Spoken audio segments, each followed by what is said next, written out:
Welcome to Kenyan Whispers, your home for untold African stories and deep dives into Kenya's history, culture, and politics. If you're new here, don't forget to subscribe and turn on notifications so you never miss out on our latest videos. Now, today's story is one that has sparked national debate. Leonard Mambo Mbotela, one of Kenya's most legendary broadcasters, is set to be buried at Langata Cemetery. But why there? Shouldn't a man of his stature be honored with a more prestigious resting place? Today, we reveal the full story, his roots, the controversy, and the truth behind this final decision. Stay with me to the end.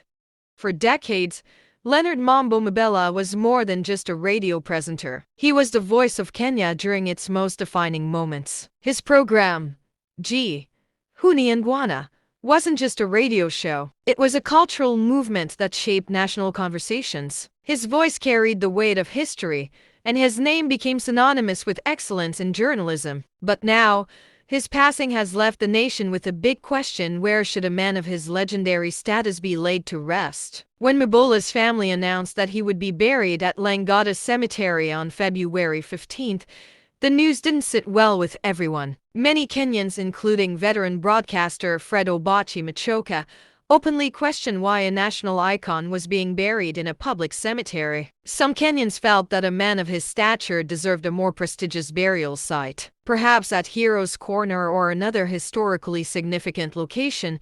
Others called on the government to intervene and give him a state burial. But then, journalist Yasin Juma revealed a shocking truth that changed the entire conversation. Leonard Mambo Mbotela's story is far more complex than many realize. His roots don't trace back to any Kenyan village. Instead, his family comes from the Yao ethnic group in Malawi. His great-grandfather, Mzee Mbotela, was a freed slave rescued from an Arab slave dhow in the 1860s. After gaining his freedom, Mzee Mbotela settled in Kenya and built a new life. His son, Juma Mbotela, later married Grace David, a freed slave from Seychelles who had once been owned by the Sultan of Zanzibar. This means Mbotela had no ancestral home in Kenya. His true roots are in Mpanda, Malawi. And that leads us to the biggest question: why not return him there for burial? Transporting a body across international borders isn't as simple as many think. It requires immense financial resources, government approvals, and complex logistics. To bury Mbotela in Malawi, his family would need to fly his body over 1,500 kilometers, which comes with high costs and logistical challenges. Given these practical concerns, Mbotela's family chose Langata Cemetery, the same final resting place for some of Kenya's most respected figures.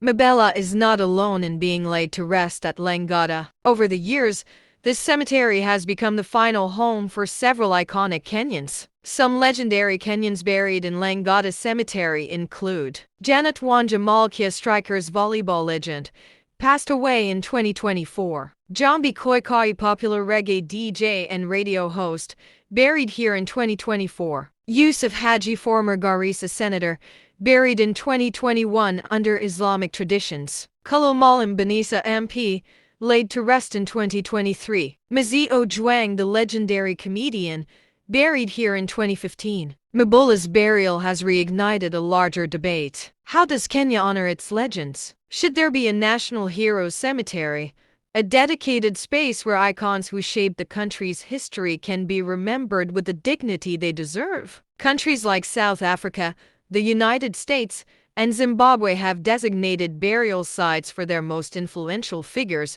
Should Kenya follow suit? Let us know in the comments. So, what do you think? Was Langata the right choice?